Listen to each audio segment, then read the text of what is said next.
Hello my dear student, तो कैसे हैं आप लोग। आशा करता हूं आप लोग बहुत अच्छे होंगे। आप सभी स्टूडेंट की तैयारी और रिवीजन बहुत ही बेहतर तरीके से हो रही होगी। आप सभी स्टूडेंट आज देखने वाले हैं पॉलिटिकल साइंस के 30 महत्वपूर्ण प्रश्न जो आपके एग्जाम में बराबर पूछे जाते हैं। और इस बार भी ये सारे प्रश्न जो आज आप लोग के लिए लाया गया है, ये सभी प्रश्न आपके एग्जाम में पूछे जाने की 100% संभावना है। तो आप सभी स्टूडेंट इस वीडियो को शुरू से लास्ट तक जरूर देखिएगा, क्योंकि कम ही समय में आपको ये 30 प्रश्न हम बताने वाले हैं। तो चलिए शुरुआत करते हैं आज के इस वीडियो सेशन का। पहला क्वेश्चन क्या है, इसको आप लोग देखिएगा। तो सबसे पहला प्रश्न आप देखिए, ये रहा आपका कि निम्नलिखित में से कौन एक संवैधानिक संस्था नहीं है। ये आपका पहला प्रश्न है। तो आप सभी स्टूडेंट इस प्रश्न का जवाब दीजिएगा। और ऑप्शन में आपको दिख रहा होगा नीति आयोग, वित्त आयोग, संघ लोक सेवा आयोग और चुनाव आयोग। और इसका जो सही जवाब हो जाएंगे वो हो जाएंगे नीति आयोग। यह संवैधानिक संस्था नहीं है। अब आपका दूसरा क्वेश्चन है कि भारतीय संविधान के किस भाग को संविधान की आत्मा कहा जाता है। भारतीय संविधान के किस भाग को संविधान की आत्मा कहा जाता है। प्रस्तावना, मौलिक अधिकार, निर्देशक सिद्धांत, इनमें से कोई नहीं। तो प्रस्तावना को जो है भारतीय संविधान की क्या कहा जाता है, आत्मा बोला जाता है। भारतीय संविधान की आत्मा बोला जाता है किसको, प्रस्तावना को। ये आपका तीसरा प्रश्न है कि संविधान सभा के अध्यक्ष कौन थे। ध्यान रखिएगा, यहाँ पे हम 2-3 चीज क्लियर करेंगे। आपका संविधान सभा के अस्थायी अध्यक्ष भी पूछेंगे, तो यही आपका आंसर हो जाएगा। जो आंसर अभी होगा यहाँ पे देखोगे, एक और क्वेश्चन इसी में बन जाते हैं। और अस्थायी अध्यक्ष ये पूछ लिया जाए, और अस्थायी अध्यक्ष, तब यहाँ आंसर आपका बदल जाएगा। और एक प्रारूप समिति के अध्यक्ष, प्रारूप समिति के अध्यक्ष, ये 3 चीज आप याद रखिएगा। प्रारूप समिति के अध्यक्ष। तो यहाँ पे हम अलग अलग आंसर आपको बताने वाले हैं। अब यदि यहाँ पे पूछा जाए संविधान सभा के अध्यक्ष या अस्थायी अध्यक्ष, तो आपका जवाब हो जाएगा डॉक्टर राजेंद्र प्रसाद। और अस्थायी अध्यक्ष यदि पूछ लिया जाए तो याद रखिएगा इसका आंसर हो जाएंगे सच्चिदानंद सिन्हा। इसका आंसर आपका हो जाएंगे सच्चिदानंद सिन्हा। ठीक है। और आगे हम बता दें आपको, यहाँ पे यदि प्रारूप समिति का अध्यक्ष पूछ लिया जाए तो BR अम्बेडकर, भीमराव अम्बेडकर, ये प्रारूप समिति के अध्यक्ष हैं। ठीक है। अब हम आपको आगे लेके चलते हैं। 2 क्वेश्चन आपके एग्जाम में बराबर पूछे जाते हैं, जैसे ये प्रारूप समिति का अध्यक्ष आपके एग्जाम में कई बार पूछा गया प्रश्न है। अब आपका क्वेश्चन है कि संविधान के द्वारा किस भाषा को राजभाषा का दर्जा दिया गया है। संविधान के द्वारा किस भाषा को राजभाषा का दर्जा दिया गया है। तो हिंदी को राजभाषा का दर्जा दिया गया। इसके अतिरिक्त देखोगे संविधान में 22 भाषा को शामिल किया गया है। कितने भाषा को, 22 भाषाओं को देखोगे शामिल किया गया है। अब आपको हम आगे लेके चलते हैं। ये रहा आपका अगला प्रश्न कि भारत संयुक्त राष्ट्र संघ का सदस्य कब बना। संयुक्त राष्ट्र संघ का जो गठन होता है, याद रखिएगा, द्वितीय विश्व युद्ध के बाद। और इसका गठन होता है 24 अक्टूबर 1945 ईस्वी को। और इसलिए ध्यान रखना 24 अक्टूबर को संयुक्त राष्ट्र संघ दिवस भी मनाया जाता है। भारत इसका सदस्य बना 1945 ईस्वी में। कब बना, 1945 ईस्वी में। किस देश ने नाटो में अमेरिकी नेतृत्व का विरोध किया था। ये जो नाटो है, ये याद रखिएगा एक सैनिक संगठन था जो अमेरिका के नेतृत्व में निर्धारित किया गया था, बनाया गया था।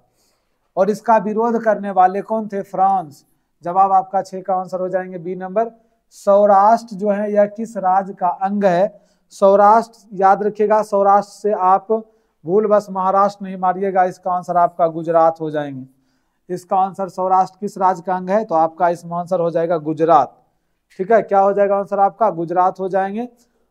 अब आपका आगे का ये प्रश्न है कि किस देश के प्रभुत्व से एक ध्रुवीयता कायम हुई। सोवियत संघ के विघटन के बाद देखोगे यहाँ पे, सोवियत संघ के विघटन के बाद दुनिया में एक देश देखोगे शक्तिशाली बचा, और वो अमेरिका। और इसके नेतृत्व में दुनिया में एक ध्रुवीयता कायम हुई थी। अगला क्वेश्चन है कि दक्षिस यानी सार्क, इसकी स्थापना की यदि आप बात करोगे, स्थापना इसका हुआ है 8 दिसंबर 1985 ईस्वी में। इसकी स्थापना हुआ 8 दिसंबर 1985 ईस्वी में। ढाका देखोगे बांग्लादेश में इसकी स्थापना किया गया था। मुख्यालय इसका हेडक्वार्टर जो है काठमांडू नेपाल में है। दक्षिण में कितने सदस्य देश हैं, तो इसमें 8 सदस्य देश हैं। 8 सदस्य देश इसमें शामिल है। सुरक्षा परिषद में अस्थायी सदस्य की संख्या कितनी है। सुरक्षा परिषद में अस्थायी सदस्य देश की संख्या है 5। कितने हैं? 5 है। अब आगे का ये प्रश्न है कि पूना पैक्ट किससे संबंधित था? पूना पैक्ट देखोगे, पूना समझौता, यह समझौता देखोगे 1932 ईस्वी में हुआ था, भीमराव अंबेडकर जी और गांधी जी के बीच में। अगला प्रश्न है आपका, संयुक्त राष्ट्र संघ के चार्टर में कितने धाराएं हैं? इसके चार्टर में 111 धाराएं हैं। कितने धाराएं हैं? 111। संविधान के किस अनुच्छेद में केंद्र और राज्य के बीच विधायी संबंधों का उल्लेख है? तो इसका जो सही जवाब हो जाएंगे आपका हो जाएंगे 245 से 55। मुख्यमंत्री की नियुक्ति कौन करता है? मुख्यमंत्री की नियुक्ति करते हैं राज्यपाल। कौन करते हैं? तो इसका आंसर हो जाएंगे राज्यपाल हो जाएंगे। भारतीय संविधान में कितने मौलिक कर्तव्य शामिल है? देखोगे आपके एग्जाम में मौलिक कर्तव्य और मौलिक अधिकार पूछा जाता है। मौलिक कर्तव्य हैं 6, और याद रखिएगा मौलिक अधिकार पूछ लिया जाए, मौलिक कर्तव्य 6 हैं। देखोगे मौलिक कर्तव्य 11 हैं, मौलिक अधिकार यदि पूछ लिया जाए, ठीक है, मौलिक अधिकार यदि पूछ लिया जाए तो मौलिक अधिकार आपके हो जाएंगे 6। मौलिक कर्तव्य 11 और मौलिक अधिकार 6 हो जाएंगे आंसर। अगला क्वेश्चन है आपका, किस देश का संविधान विश्व का सबसे बड़ा संविधान है? तो हम लोगों का देश का ही संविधान देखोगे विश्व का सबसे बड़ा संविधान है, और राइट आंसर हो जाएंगे भारत। किस वर्ष श्रीमती इंदिरा गांधी ने आपातकाल की घोषणा की थी? इंदिरा गांधी ने आपातकाल की घोषणा 1975 ईस्वी में की थी। भारतीय संविधान के किस भाग में राज्य के नीति निर्देशक तत्व शामिल हैं? भारतीय संविधान के भाग 4 में याद रखिएगा राज्य के नीति निर्देशक तत्व शामिल हैं। बजट का जो संबंध है यह किस पक्ष के साथ होता है? इसका सही आंसर आपके हो जाएंगे आय और व्यय के साथ होता है। अब यह आपका आगे का प्रश्न है, भारत में वित्त आयोग का कार्यकाल कितना है? भारत में वित्त आयोग का कार्यकाल जो होता है वह होता है 5 वर्ष के लिए। कितने वर्ष के लिए? 5 वर्ष के लिए। बिहार विधान परिषद के सदस्य का कार्य कितने साल का होता है? बिहार विधान परिषद के सदस्य का कार्यकाल होता है, याद रखिएगा 6 वर्ष। अब अगला क्वेश्चन है, किस भारतीय राज्य का अपना संविधान है? वैसे अब नहीं है, देखोगे अब तो हटा दिया गया, धारा 370 संबंधित था किनसे? जम्मू कश्मीर से, जिसके अंतर्गत इनका अलग संविधान था। ये चीजें अब खत्म हो चुकी है। मुस्लिम लीग की स्थापना कब हुई थी? मुस्लिम लीग की स्थापना जो किया गया था 1906 ईस्वी में।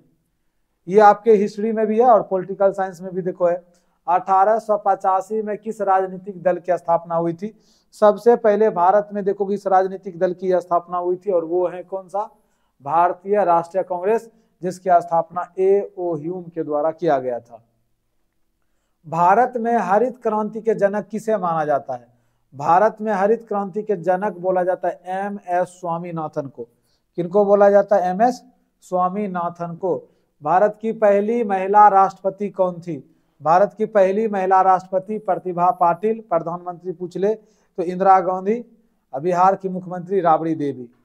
अब अगला क्वेश्चन है कि केंद्र में जनता पार्टी किस वर्ष सत्ता में आई?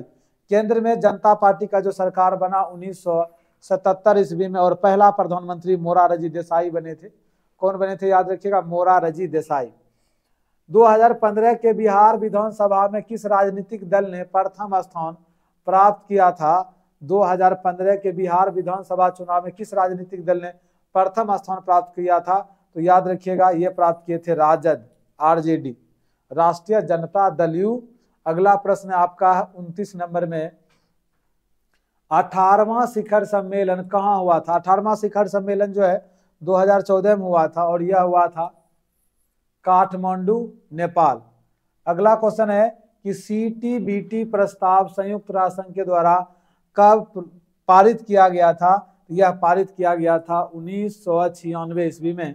और इसी के साथ देखोगे आपका ये जो 30 क्वेश्चन का जो ये सिलसिला जारी था, और यहाँ आके क्या हो रहा है, एंड हो रहा है। आप सभी स्टूडेंट शुरू से लास्ट तक जरूर देखे होंगे। उम्मीद है कि आपको यह वीडियो बहुत ही अच्छा लगा होगा, और आपके लिए यह वीडियो बहुत ही बेहतरीन होने वाला है आपके एग्जाम के लिए। तो चलिए आज की इस वीडियो को यहीं पे समाप्त करते हैं। आप सभी स्टूडेंट को जय हिंद। मिलते हैं अगले वीडियो में।